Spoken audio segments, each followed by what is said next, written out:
जय श्री श्याम भक्तों, कार्तिक का पावन महीना चल रहा है और इस पावन महीने में हम कुछ भी दान पुण्य कथा श्रवण करते हैं, हमें करोड़ों गुना फल की प्राप्ति होती है। आज हम कार्तिक महीने के 25वां और 26वें अध्याय का पाठ का स्मरण करेंगे। बोलिए विष्णु भगवान की जय। इससे पहले हम भगवान के 2 नाम ले लेते हैं। श्रीमन नारायण नारायण नारायण, श्रीमन नारायण नारायण नारायण, लक्ष्मी नारायण नारायण नारायण, भजमन नारायण नारायण नारायण।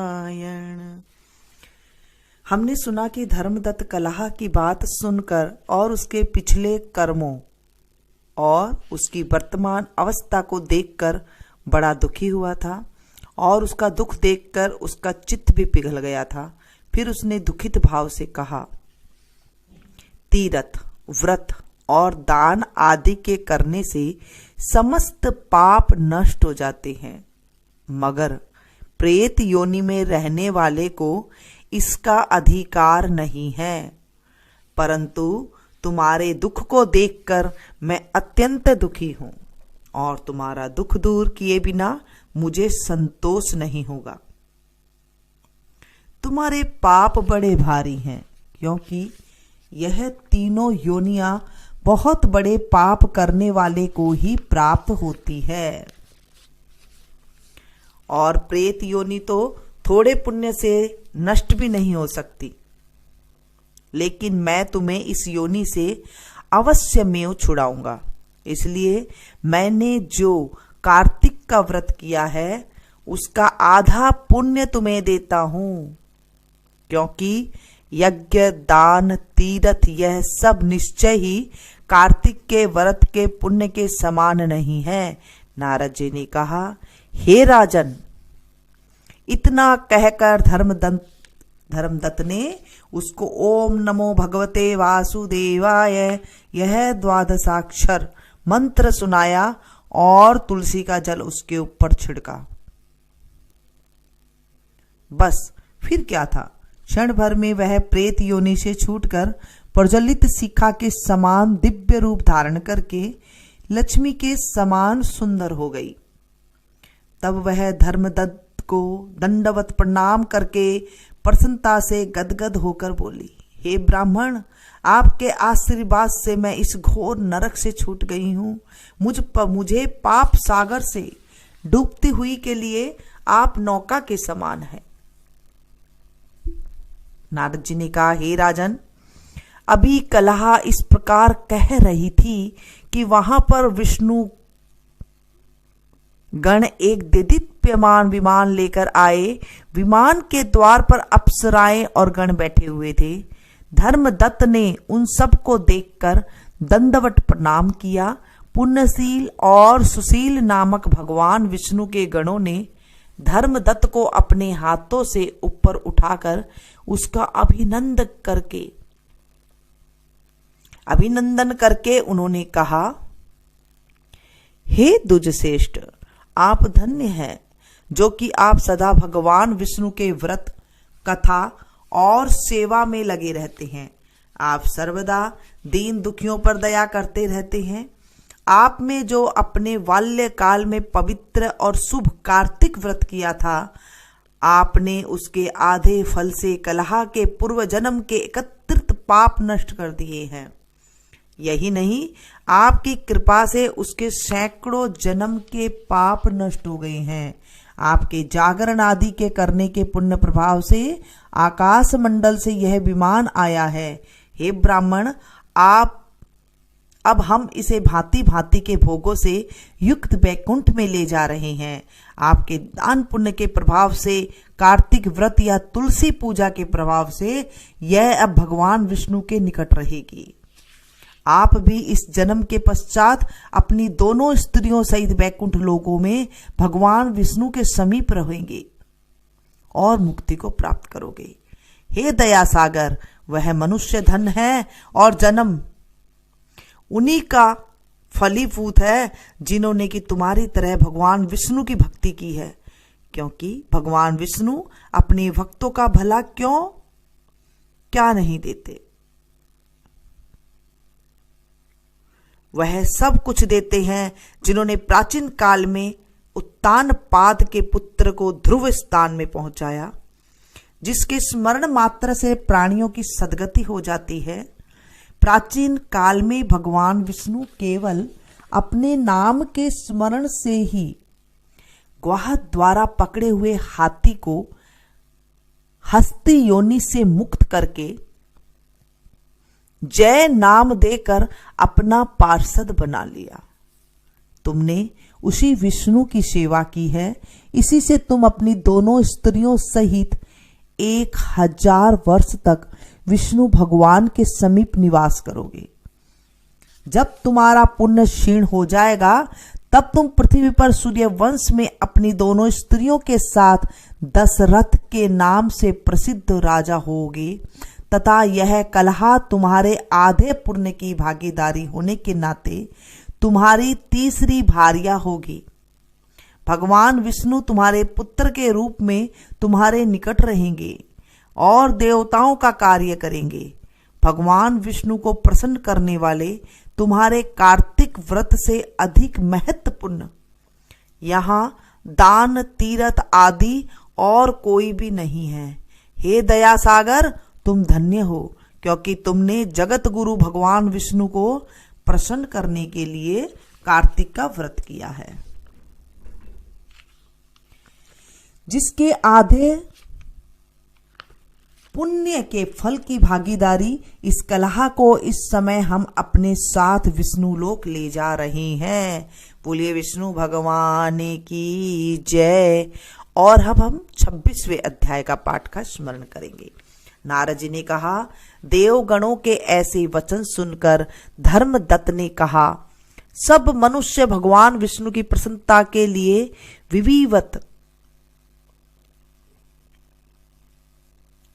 विधिवत आराधना, यज्ञ, दान, व्रत, तीर्थ तथा तपस्या आदि करते हैं, किंतु कोई ऐसा सरल उपाय बताइए जिसके करने से इन सब का फल प्राप्त हो। गणों ने कहा, हे द्विजश्रेष्ठ, आपका प्रश्न बड़ा ही श्रेष्ठ है।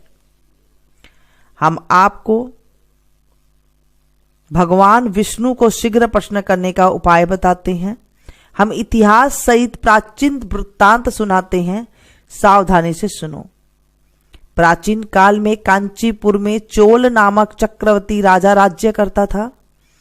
उसी के नाम से उसके देश का नाम भी चोल ही प्रसिद्ध था। राजा चोल के राज्य में कोई प्राणी दरिद्र, दुखी, पापी व रोगी न था। यह सब राजा के यज्ञ करने के प्रभाव था। ताम्रपर्णी नदी के दोनों किनारे पर सोने के यज्ञ स्तंभ सुशोभित थे।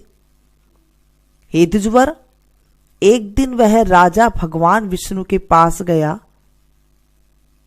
भगवान उस समय शेष शैया पर योग निद्रावश सो रहे थे।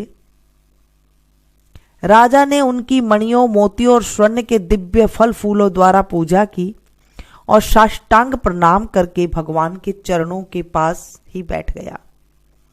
थोड़ी देर के बाद राजा ने अपनी नगरी कांचीपुरी के ब्राह्मण विष्णुदास को वहां आते हुए देखा। विष्णुदास भगवान की पूजा के लिए तुलसी दल और जल लिए हुए था। विष्णुदास ने वहां आकर भगवान को विष्णु सूक्त मंत्रों द्वारा स्नान करवाकर मंजरी तथा दलों से उनका विधि पूर्वक पूजन किया। विष्णुदास के चढ़ाए हुए दलों से राजा के चढ़ाए हुए मणि, मोती व स्वर्ण के फूल ढक गए। राजा यह देखकर क्रोध में भरकर बोला, ढोंगी, मूर्ख, तूने मेरी चढ़ाई हुई मणियों, मोतियों व सोने के फूलों को तुलसी दल व अपने सादे फूलों से ढक दिया है। तू बेचारा भला भक्ति करना क्या जाने। तूने मेरे किए हुए विचित्र श्रृंगार को बिगाड़ दिया है। राजा की बात सुनकर विष्णुदास को भी क्रोध चढ़ गया और वह राजा के गौरव को तुच्छ समझकर कहने लगा, हे राजन, तुम भक्ति करना नहीं जानते हो, तुमको अपना धन का घमंड है। बताओ, आज से पहले तुमने भगवान के कितने व्रत किए हैं? देवगण ने कहा। ब्राह्मण के ऐसे वचन सुनकर राजा ने घमंड से हंसकर कहा, हे विप्र, भगवान की भक्ति के अभिमान से यदि तू ऐसी बात कह रहा है तो मैं पूछता हूं कि तेरे जैसे भिकमंगे ब्राह्मण ने भगवान की भक्ति ही कितनी की है, क्योंकि तुमने आज तक भगवान की प्रसन्नता के लिए कुछ भी नहीं किया, न तो कोई मंदिर ही बनवाया, तो तुम भला इस प्रकार की भक्ति का जैसी कि तुम कर रहे हो क्या गर्व कर सकते हो? यहां जितने भी ब्राह्मण बैठे हैं, मेरी बात को ध्यानपूर्वक सुने और देखें कि भगवान विष्णु के दर्शन मुझे होते हैं या उसे। इसके बाद दोनों की भक्ति के संबंध में आप लोग जान लेंगे, देवगण ने कहा। ऐसा कहकर राजा अपने महल में चला गया और वहां जाकर उसने अपने पुरोहित मुर्दगल को आचार्य बनाकर विष्णु यज्ञ आरंभ किया। उसने उस यज्ञ में अनेकों ऋषि महर्षियों को बुलाया, उनको बहुत सा अनाज और नगदी आदि दक्षिणा दी। जो यज्ञ पहले ब्रह्मा जी ने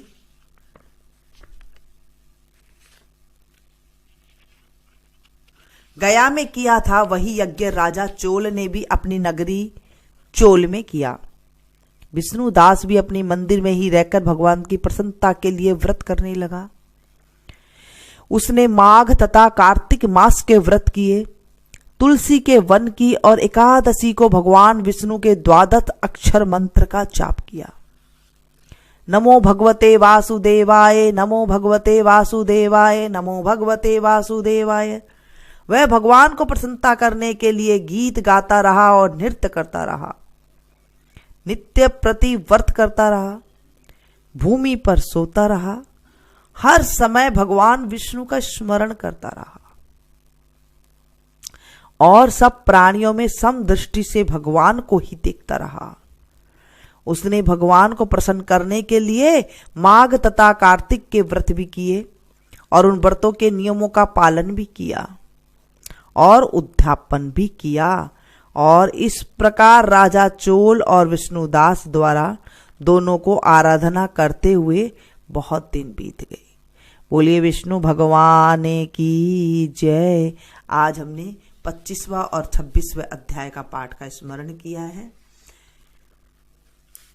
इस पाठ के स्मरण सुनने से मात्र से आदमी के पाप जो है नष्ट हो जाते हैं, मनुष्य के पाप नष्ट हो जाते हैं और उसे सद्गति मिलती है, मुक्ति मिलती है, सुख मिलता है, सारे सुख मिलते हैं। निर्धन को धन मिलता है, पुत्र चाहने वाले को पुत्र मिलता है, सुहागन स्त्री का सुहाग अखंड रहता है, कंवारी लड़की को मनभावन पति मिलता है और जब बूढ़े हो जाते हैं उन्हें स्वर्ग की प्राप्ति मिलती है। इस तरह से कथा हमें इतना फल देती है। कार्तिक महीने की आप सिर्फ कथा ही सुन लेते हैं तो भी आपको पुण्य की प्राप्ति होती है। अगर आप व्रत कर ले तो उस पे तो सोने का सुहागा ही है। 5 दिन रह गए हैं। एकादशी से लेकर पूर्णिमा तक पंचभिकु व्रत कहा गया है। अगर अभी तक भी आपने कोई व्रत नहीं किया है, तारा जब तक दिखाई दे तब तक स्नान नहीं किया है या फिर कथा का स्मरण नहीं किया है, तो ये 5 दिन कर लीजिए, बस आपको पूरा महीने का फल प्राप्त हो जाएगा। एकादशी के दिन भगवान विष्णु को आंवला अवश्य चढ़ाएं। आंवला हरे चढ़ा सकते हैं, आंवला का मुरब्बा चढ़ा सकते हैं, लेकिन नमकीन जो आंवले का अचार वगैरह है वो नहीं चढ़ाते हैं। इस चीज का आपने ध्यान रखना है। एकादशी के दिन जब हम आंवला का दान करते हैं तो स्वर्ण दान देने के बराबर ही माना जाता है। इन छोटी छोटी बातों का जब आप ध्यान रखेंगे, आप देखेंगे कि आपके जीवन में प्रगति हो रही है, सुख के साधन हो रहे हैं और आपको सारे इंसानों में, सारे मनुष्यों में भगवान ही नजर आएंगे। जैसी आप मन में रखेंगे वैसे ही आप बन जाएंगे। इसलिए आप अच्छा सोचें, अच्छा विचार करें, और फिर आप देखेंगे आपके जीवन में भी जो है सारे जो पाप होते हैं आपको खुद ब खुद नष्ट होते हुए महसूस होंगे। ये हमारे ग्रंथों में लिखा हुआ है। जब आप अच्छा करते हैं तो आपके साथ भी अच्छा होने लग जाता है। जब आप ये 5 दिन करें तो पंचभिक्षु की जो मैंने बताई है आपको, 4 मुखी दिया जलाने के लिए एक मिट्टी का दिया ले लें और उसमें 2 लंबी लंबी बत्तियां लेकर के आप इसे जलाएं। तो चारों तरफ नोक जो होगी उस तरफ आप लगा देंगे तो ये 4 हो जाएगी। चौमुखा दिया बन जाएगा और उसके ऊपर थोड़ी सी आप आंवला पीस ले, जो सूखा आंवला होता है वो पीस ले, थोड़े से आंवला और थोड़ी सी राई ले लेते हैं। और उसके बाद जो है ये गाते हैं, इसके ऊपर गाते हैं 5 रतन पच भीखु। वो मैं कथा में आपको सुनाती हूँ। तो वो कथा भी आप उसके अंदर जो मैंने बताई है वो आप विधि आप जरूर करें। एक लपसी था, एक तपसी था, तपस्वी।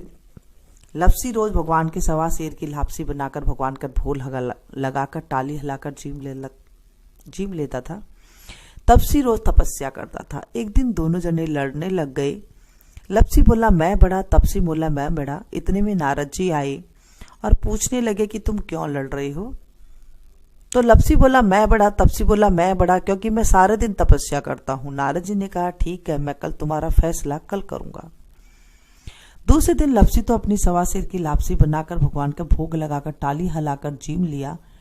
और तपसी जब नहाकर आने लगा तो रास्ते में नारद जी ने उसके आगे 1.25 करोड़ की अंगूठी डाल दी। जब तपसी ने देखा कि 1.25 करोड़ की अंगूठी पड़ी है तो उसने घोड़े के नीचे रख ली और पूजा करने लग गया। इतने में नारद जी आया और दोनों को बिठाकर बोला कौन बड़ा है। तो तपसी ने कहा मैं बड़ा हूं। नारद जी ने कहा तेरा घोड़ा उठा। जब तपसी ने घोड़ा उठाया तो उसके घोड़े के नीचे 1.25 करोड़ की अंगूठी निकली। नारद जी ने कहा कि तूने अंगूठी चुराने से तेरी तपस्या का फल भंग हो गया है। अब लपसी बड़ा है। तपसी ने कहा कि ना भगवान, मेरी तपस्या का फल कैसे मिलेगा। नारद जी ने कहा तेरी तपस्या का फल कार्तिक नहाने वाली देगी। सबकी कहानी कहकर अगर तेरी कहानी नहीं कहेगी तो उसका फल तुझे लग जाएगा। आंगी देकर तनी नहीं देगी तो उसका फल तुझे लग जाएगा। सीधा देकर दक्षिणा नहीं देगी तो उसका फल तुझे लग जाएगा। दाहिने तरफ नाड़ा बांधेगी तो उसका फल तुझे लग जाएगा। रसोई धोकर के धेली नहीं धोगी तो उसका फल तुझे लग जाएगा। इतना कहकर नारद जी चले गए और लपसी बड़ा हो गया। हे मेरे प्रभु, हे मेरे राई दामोदर, हे मेरे कृष्ण भगवान, जैसे आपने लपसी को ऊंचा बड़ा करा वैसे मुझे भी करना। जो इस कथा को सुने सुनाए उसे भी आप ऊंचा बड़ा करना। बोलिए विष्णु भगवान की जय। इस कथा को आप ज्यादा से ज्यादा शेयर कीजिएगा ताकि आपको भी लाभ मिल सके, कथा सुनाने का पुण्य मिल सके। आप घर बैठे ही 16वां हिस्सा अपने खाते में पुण्य कमा सकते हैं जब हम किसी को कथा सुनाते हैं और वो हुकारा भरता है। मिलती हूँ फिर से एक नई वीडियो में नई जानकारी के साथ। श्रीमन नारायण नारायण नारायण, श्रीमन नारायण नारायण नारायण, भज मन नारायण नारायण नारायण, लक्ष्मी नारायण नारायण नारायण। बोले विष्णु भगवान की जय।